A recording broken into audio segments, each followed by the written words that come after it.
بسم الله الرحمن الرحيم.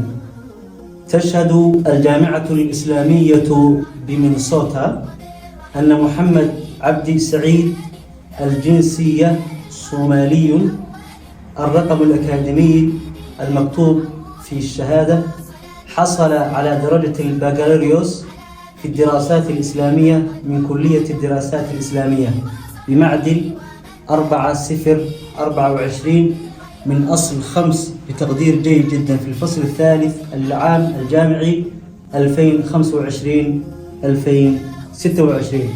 تم منح الدرجة من مجلس الجامعة في الجلسة 06050026 المنعقدة بتاريخ 25/5/2026.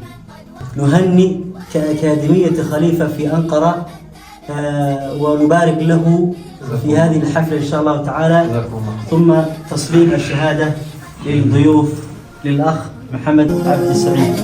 بسم الله والرحمن والرحيم.